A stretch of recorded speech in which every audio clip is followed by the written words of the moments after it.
అందరికీ నమస్కారం. కలియుగం కథలు ఛానల్కి స్వాగతం. ఈనాటి మన కథ అమ్మా నీ గర్భానికి కారణం ఎవరు అంటున్న కొడుకు. సాయంత్రం ఆఫీసు నుండి వచ్చిన భర్తతో ఏవండి అంటూ చేతికి డాక్టర్ రిపోర్ట్స్ ఇస్తూ ఇప్పుడు 2వ నెల నడుస్తుంది అని చెప్పింది మీనా భర్తతో. ఏంటి మీనా ఇది అంటూ రిపోర్ట్స్ చూసి షాక్ అయ్యాడు సుమన్. భార్య కడుపుతో ఉందంటే సంతోషించాల్సిన భర్త అంత షాక్ అవ్వడానికి కారణం కడుపుతో ఉన్నది భార్య కాదు, తల్లి పద్మావతి. 45 సంవత్సరాల వయసులో, అది మా నాన్నగారు చనిపోయి దాదాపు 20 సంవత్సరాలయ్యింది. ఇప్పుడు అమ్మ గర్భవతి అవ్వడమేంటి అన్నాడు సుమన్. మొదట నాకు కూడా అనుమానం వచ్చింది, కానీ నా ఫ్రెండ్ డాక్టర్ సుధకు రిపోర్ట్స్ పంపించాను. తను కన్ఫర్మ్ చేసి 2వ నెల నడుస్తుంది అని చెప్పాకే మీకు చెబుతున్నాను అనింది మీనా. వెంటనే సుమన్ గది నుండి బయటికి వచ్చి, అమ్మా మీనా చెప్పింది నిజమేనా? నీ కడుపులో పెరుగుతున్న బిడ్డకు తండ్రి ఎవరు? ఈ వయసులో ఇదొక్కటే మిగిలిందా? కాస్తైనా సిగ్గుందా నీకసలు? నేను నలుగురిలో తలెత్తుకొని ఎలా తిరగగలను? బంధువులు, చుట్టుపక్కల వాళ్ళు ఏమనుకుంటారు? ఆఫీసు వాళ్లకు నేనేమని సమాధానం చెప్పాలి? ఇంటి పరువును గంగలో కలిపావు. కోపంతో గట్టిగా కేకలు వేస్తున్నాడు కొడుకు సుమన్. ప్రభావతమ్మ త్వరలో ఇంకొక బిడ్డకు తల్లి కాబోతుంది. వాళ్ళ ఇంట్లో మళ్ళీ చిన్నపిల్లాడి ఏడుపులు వినపడబోతున్నాయి. ఈ శుభవార్త తెలిసినప్పటి నుంచి సుమన్ కోపంగా అరుస్తున్నాడు. సుమన్ మరియు మీనా వివాహమయ్యి 2 సంవత్సరాలవుతుంది. గదిలో మీనా ఈ విషయం భర్తతో చెప్పినప్పుడు సుమన్ చాలా కోపడ్డాడు. కానీ మీనాకి ఇందులో అంత కోపడవలసిన విషయం ఏముందో అర్థం కాలేదు. కానీ భర్త కోపం ముందు ఏమీ మాట్లాడలేకపోయింది. మౌనంగా భర్త కోపంగా చెబుతున్న మాటలు వింటుంది. అసలు సమాజంలో తలెత్తుకోలేనంత తప్పు ఏం జరిగిందని అంతలా భర్త కోప్పడుతున్నాడో అర్థం కావట్లేదు తనకి. సుమన్ వయసు 26 సంవత్సరాలు. సుమన్కు ఒక చెల్లి కూడా ఉంది, పేరు స్నేహ. మీనా అత్తగారి మామగారి పెళ్లి చిన్నతనంలోనే అయ్యింది. సుమన్ తల్లిపైన కోపంగా ఉన్నా మీనాకి అత్తగారి మీద సానుభూతి ఉంది. అత్తయ్య దగ్గరగా వెళ్ళి ఏమన్నా తినాలనిపిస్తుందా అని అడగాలనుకుంది. కానీ భర్త ముందు ఏమీ మాట్లాడలేకపోయింది. తనకు పెళ్ళయి ఇంటికి వచ్చినప్పటి నుండి అత్తగారు తనను కూతురిలా చూసుకున్నారు. మీనా కూడా అత్తగారంటే ప్రేమగా ఉండేది. అలాంటిది భర్త నోటి నుండి అత్తగారి గురించి ఈ మాటలు వినడం కష్టంగా ఉంది. స్కూల్లో క్యాషియర్గా పనిచేసిన రాఘవయ్య గారు సుమన్కు 5 సంవత్సరాల వయసులో ప్రమాదవశాత్తు చనిపోయారు. ఆదుకునేవారు ఎవ్వరూ లేరు. అందుకే సుమన్ తల్లి ఆ బాధ్యతలు తీసుకుంది. పిల్లలిద్దరినీ బాగా చదివించాలని, ఇద్దరికీ ఎటువంటి లోటు లేకుండా చూసుకోవాలనుకుంది. కానీ ప్రభావతి పెద్దగా చదువుకోలేదు. అందుకే దగ్గరలోని దేవాలయంలో ఉదయమే పనంతా చేసి ఆ తర్వాత స్కూల్లో ఆయాగా పనిచేసేది. సాయంత్రానికి ఇంటికి చేరేది. జీతం చాలా తక్కువ, కానీ కొడుకును కూతురును అదే స్కూల్లో చదివించుకుంటూ ఆ జీతంలోనే బ్రతికేవారు. పిల్లలిద్దరూ ఎప్పుడూ చదువులో ముందుండేవారు. రోజులు గడుస్తున్నాయి. సుమన్కు 16 సంవత్సరాలు నిండాయి. ఇప్పుడు కాలేజీ వెళ్లడం ప్రారంభించాడు. అమ్మాయి 10వ తరగతి చదువుతుంది. ఇంటర్ తర్వాత ఇంజనీరింగ్లో జాయిన్ అయ్యాడు సుమన్.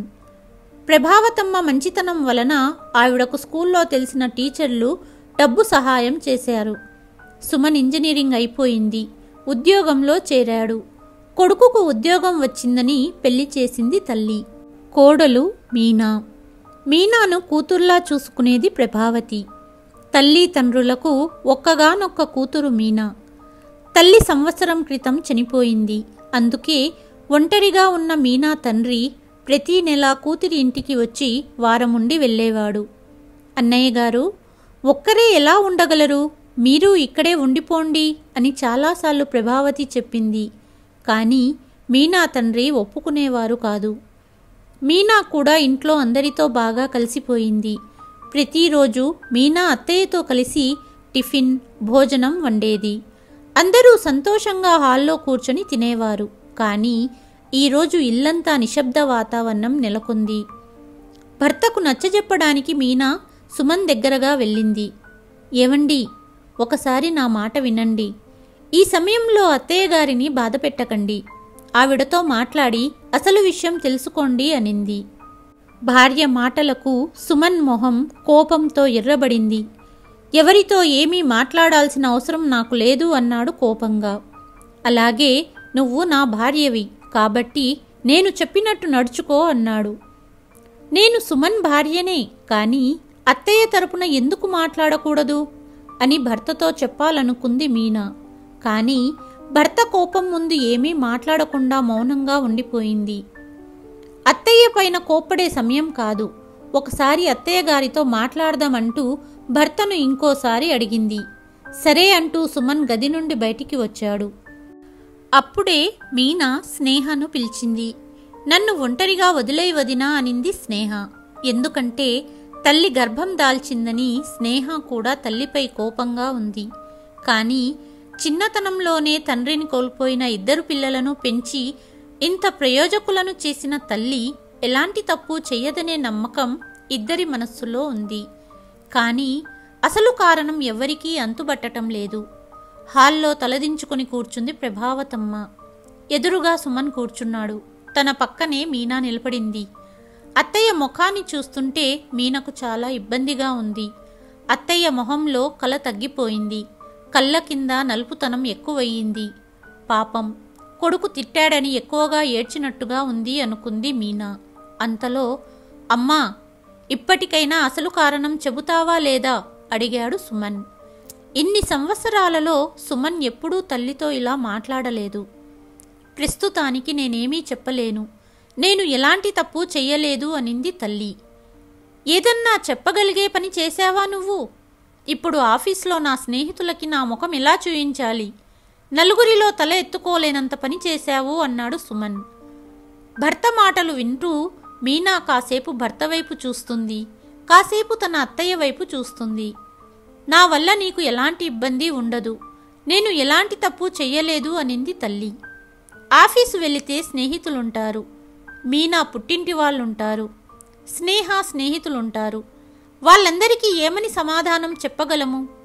ఆలోచిస్తుంటేనే సిగ్గుతో తల కొట్టేసినట్టుంది అన్నాడు సుమన్ కోపంగా. కొడుకు ఇలా మాట్లాడడం చూసి ప్రభావతమ్మకు కళ్ళ నుండి నీళ్లు కారుతున్నాయి. మీనా అత్తయ్య వద్దకు వెళ్ళి వెంటనే అత్తయ్య భుజంపై చెయ్యి వేసి భరోసాగా నిలబడింది. ఇలాంటి పని చేస్తావని కలలో కూడా ఊహించలేదు. నాన్న మరణించాక రెండవ పెళ్లి చేసుకోకుండా చిన్న వయసులోనే ఇద్దరు పిల్లల బాధ్యత భుజంపై వేసుకున్నావు. నిన్ను చూసి ఎంతో గర్వంగా ఉండేది. అలాంటి నువ్వు ఇలాంటి పని చేస్తావని కలలో కూడా ఊహించలేదు. నీకు నిజంగా పిల్లలని కనాలనుకుంటే ఎవరినైనా పెళ్లి చేసుకోవచ్చు కదా. ఛీ, నా తల్లివని చెప్పుకోవటానికే సిగ్గుగా ఉంది. ఇక నీతో నాకు ఎటువంటి సంబంధమూ లేదు. నేను నా ఇష్టప్రకారం జీవిస్తాను. స్నేహ తన ఇష్టం వచ్చినట్లుగా తనుంటుంది. ఇక కుటుంబ గౌరవ మర్యాదలు అంటూ గొప్పలు చెప్పుకోకు అన్నాడు సుమన్. కొడుకు అంత చులకనగా మాట్లాడినందుకు ప్రభావతికి కన్నీళ్లు ఆగడం లేదు.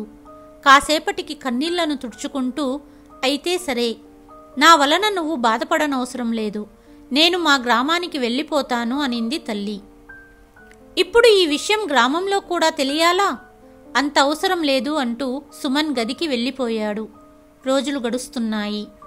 మునుపటిలా ఇంట్లో సంతోషాలు కరువయ్యాయి. కొడుకు కూతురు తల్లితో మాట్లాడడం మానేశారు. ఎక్కువ గదిలోనే ఉండేవారు. ఒకవేళ ఇంట్లో ఒకరినొకరు ఎదురుపడినా తల్లిని దోషిగా చూసేవారు.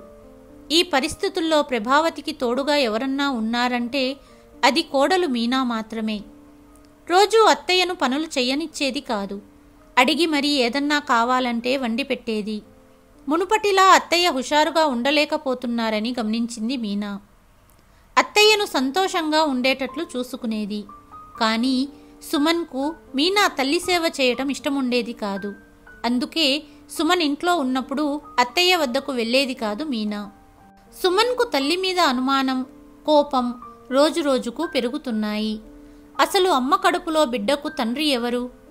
రహస్యంగా ఎవరినైనా పెళ్లి చేసుకుందా అని ఆలోచించేవాడు. ఒకసారి మీనాతో ఇలా అన్నాడు. మీనా, ఒక విషయం అడుగుతాను, తప్పుగా అనుకోకు. అమ్మ కడుపులో బిడ్డకు కారణం ఎవరనుకుంటున్నావు అని అడిగాడు. అత్తయ్య తప్పు చెయ్యరని నాకు నమ్మకం. ఎలాంటి సందర్భంలో ఆవిడకు ఆ నిర్ణయం తీసుకోవలసి వచ్చిందో త్వరలోనే నిజం బయటపడుతుంది.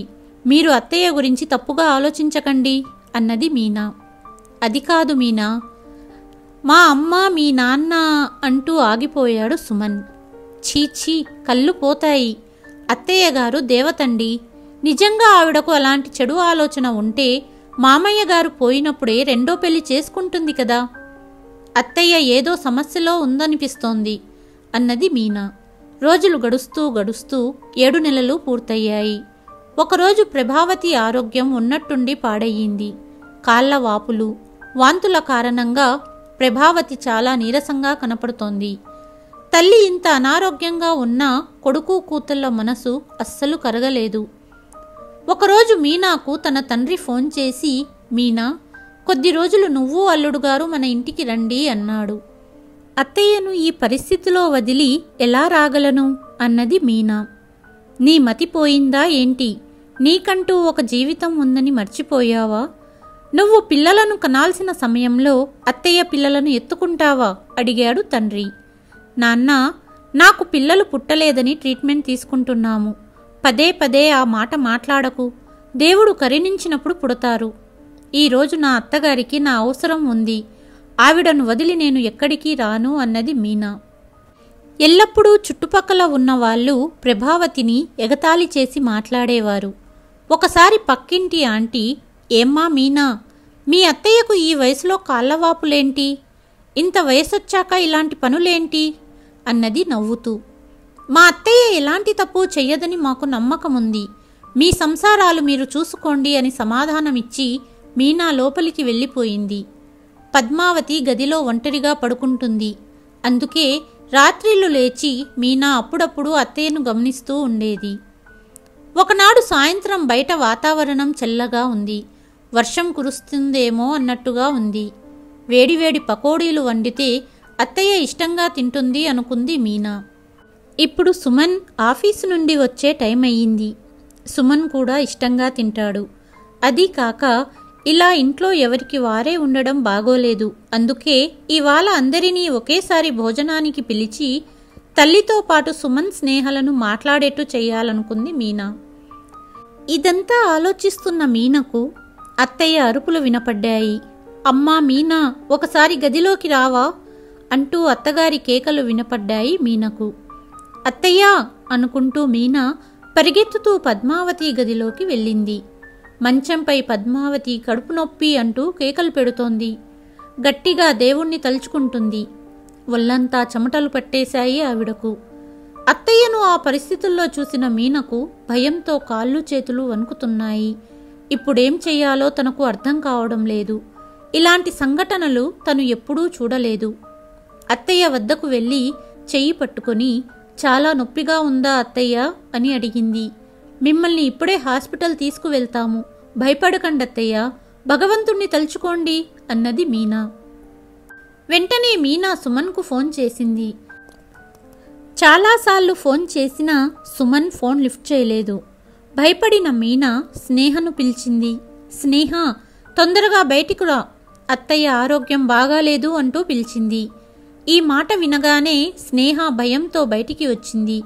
ఏమైంది వదినా అడిగింది స్నేహ. హడావుడిలో మీనా ఏమీ సమాధానం చెప్పలేకపోయింది. అత్తయ్య ఆరోగ్యం బాగాలేదు, మీ అన్నయ్య ఫోన్ లిఫ్ట్ చేయడం లేదు అనింది. ఇద్దరూ పరిగెత్తుతూ తల్లి గదికి వెళ్లారు. తల్లిని చూసి స్నేహ ఏడవడం మొదలుపెట్టింది. మీనా స్నేహ తలపై చెయ్యి పెట్టి అమ్మకు ఏమీ కాదు అనింది. వెంటనే స్నేహ వదినను హత్తుకొని ఏడవడం మొదలుపెట్టింది. నేను చాలా పెద్ద తప్పు చేశాను వదినా. అమ్మతో 6 నెలలుగా మాట్లాడలేదు. నన్ను కనేటప్పుడు కూడా ఇలాగే బాధపడింది కదా అంటూ ఏడవడం మొదలుపెట్టింది. అమ్మకేమీ అవ్వదుగా, మునుపటిలా నాతో మాట్లాడుతుందంటావా? చెప్పు వదినా అంటూ ఏడుస్తుంది స్నేహ. అంతలో పద్మావతి స్నేహను దగ్గరగా పిలిచింది. స్నేహ తల్లి చేతిలో తలపెట్టి చిన్న పిల్లలాగా ఏడవడం మొదలుపెట్టింది. స్నేహ, అమ్మ దగ్గరే ఉండు, నేను ఆటో తెస్తాను అంటూ ఏమాత్రం ఆలస్యం చేయకుండా మీనా ఆటో తీసుకొచ్చింది. ఎలాగోలా స్నేహ, మీనా కలిసి పద్మావతిని హాస్పిటల్ తీసుకెళ్లారు. ఆటోలో వెళ్తున్నప్పుడు ఒక ఫోన్ నెంబర్కు ఫోన్ చేసి విషయం చెప్పమని మీనాకు చెప్పింది పద్మావతి. పద్మావతిని హాస్పిటల్లో అడ్మిట్ చేసి అత్తగారిచ్చిన నెంబర్కు ఫోన్ చేసి విషయం చెప్పింది మీనా. కాసేపట్లో ఆ అజ్ఞాత వ్యక్తి హాస్పిటల్ చేరుకున్నాడు. అందరూ కలిసి పద్మావతిని హాస్పిటల్లో అడ్మిట్ చేశారు. రిపోర్ట్ చూసి ఇంకా డెలివరీ టైం అవ్వలేదు కదా అనింది డాక్టర్. డెలివరీ కష్టమవుతుంది అనుకుంటూ వెంటనే ఐసీయూకి తీసుకెళ్లారు. ఇక ఇటు కాసేపటికి ఇంటికి చేరుకున్న సుమన్ ఇంట్లో ఎవరూ లేకపోవటంతో కంగారు పడ్డాడు. వేరే తాళంతో ఇంటి తలుపులు తెరిచి లోపలికి వెళ్ళి భార్యకు ఫోన్ చేయాలని తన జేబు నుండి ఫోన్ తీశాడు. కానీ ఫోన్ స్విచ్ ఆఫ్ అయ్యింది. వెంటనే ఫోన్ ఛార్జింగ్ పెట్టాడు. మీనా నుండి 30 మిస్ కాల్స్ చూసి భయపడిపోయాడు. వెంటనే మీనాకు ఫోన్ చేశాడు. ఏవండి, శుభవార్త, అత్తయ్య గారికి ఆడపిల్ల పుట్టింది అంటూ భర్తతో చెప్పింది మీనా. తండ్రి ఎవరో తెలియని బిడ్డ గురించి చెబుతున్నావా? అందులో శుభవార్త ఏముంది? అయ్యో, హాస్పిటల్కి వస్తే నిజం మీకే తెలుస్తుంది అన్నది మీనా. కాసేపటికి సుమన్ తల్లి ఉన్న గదికి వెళ్ళాడు. అక్కడ మీనా, స్నేహతో పాటు ఉన్న వ్యక్తిని చూసి ఆగిపోయాడు. అంతలో పద్మావతి సుమన్ను దగ్గరగా పిలిచి, బాబు సుమన్, ఈరోజైనా మీకు నిజం తెలియాల్సిందే. మీ చిన్నతనంలో ప్రమాదవశాత్తు మీ నాన్నగారు చనిపోయారని చెప్పాను. కానీ అది అబద్ధం. నువ్వు 5వ ఏటలో ఉన్నప్పుడు మీ నాన్న స్కూల్లో క్యాషియర్గా పనిచేశారు. స్కూల్లో జరిగిన అవకతవకల వల్ల చాలా డబ్బు దొంగలించబడింది. మీ నాన్న క్యాషియర్ కాబట్టి మీ నాన్నే దొంగలించారని మీ నాన్నను పోలీసులకు అప్పగించారు స్కూల్ యాజమాన్యం. పోలీసులు మీ నాన్నను కోర్టులో ప్రవేశపెట్టారు. న్యాయస్థానం మీ నాన్నకు 20 సంవత్సరాలు జైలు శిక్ష విధించింది. ఈ మధ్యే మీ నాన్న జైలు నుంచి విడుదలై వచ్చారు. మన బంధువులు కూడా మీ నాన్న దొంగ అన్నారు. మీ నాన్నగారు జైలు నుంచి విడుదలైన తర్వాత మీకు విషయం చెప్పాలనుకున్నాను. కానీ దేశమంతా ఏమనుకున్నా పర్వాలేదు, కడుపున పుట్టిన పిల్లలు తనని అసహ్యించుకుంటే భరించలేను అన్నారు మీ నాన్నగారు. అందుకే ఈ విషయం మీకు తెలియకూడదని ఇన్ని రోజులు దాచాము. కానీ ఈ బిడ్డ వలన నన్ను తప్పుగా అనుకోకూడదని విషయం చెబుతున్నాను. ఈ బిడ్డకు తండ్రి మీ నాన్నగారే అనింది పద్మావతి. వెంటనే తండ్రిని హత్తుకున్నాడు సుమన్. ఆ తర్వాత తల్లి వద్దకు వెళ్ళి, అమ్మా, క్షమించమ్మా, నిన్ను తప్పుగా అనుకున్నాను అన్నాడు. నీకు నాపైనే కోపం కదా? పిల్లలు పుట్టలేదని బాధపడుతున్న మీరిద్దరూ ఈ పాపను కంటికి రెప్పలా కాపాడుకుంటారని మీ ఇద్దరికీ అప్పజెప్పి వెళ్తున్నాను. పాపను బాగా చూసుకోండి, లేకపోతే నా ఆత్మ శాంతించదు అనింది. పక్కనే కూర్చున్న భర్తను చూసి నవ్వుతూ, కళ్ళ వెంట నీరు రానివ్వకండి. ఇక నుండి కొడుకు కూతురుతో కలిసి ఉండండి. స్నేహకు మంచి సంబంధం చూసి పెళ్లి చెయ్యమని చెప్పింది. మీనా, నా కుటుంబాన్ని నీకే అప్పజెప్పి వెళ్తున్నాను అన్నది పద్మావతి. అత్తయ్య, ఈ పాపను సొంత పాపలా చూసుకుంటాము, కానీ మమ్మల్ని వదిలి వెళ్లే మాట మాట్లాడకండి అన్నది మీనా.